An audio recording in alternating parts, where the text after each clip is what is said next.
का दादा? हाँ भैया। और ठीक बाटे? अरे एकदम ठीक भैया।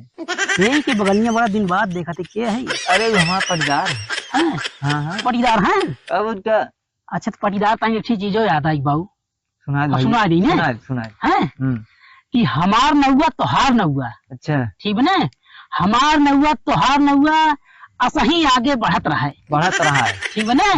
हमार नौआ तोहार नौआ असही आगे बढ़त रहा है। और हमका देख के तहका देख के, ठीक बने? हमका देख के तहका देख के हाई पटीदार के गांड जरत रहा है। पटीदार है ने? पटीदार है। कि हमका देख के तहका देख के हाई पटीदारन के गांड जरत रहा है। और प्रशासन या गांव जवार के डर न बाटे। और हमार तो हर यारी चलत रहा है। ठीक बने? पटीदार है ने? पटीदार है। बड़ा कातिल होथिन पटीदार।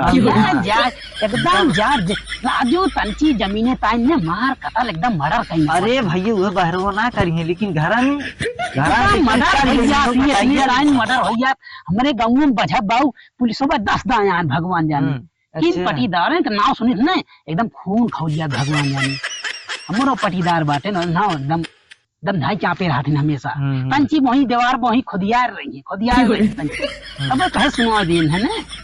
चलो मुलाकात हो तन चली अरविंद फोन करे तनी बतियाई ले। चलो ठीक है। चल चलो भाई मिल लई पटीदार है। पटीदार कने बैठावा करा। अच्छा। बड़ी कातिल होती पटीदार, देखता जैसे डाकू लागत है।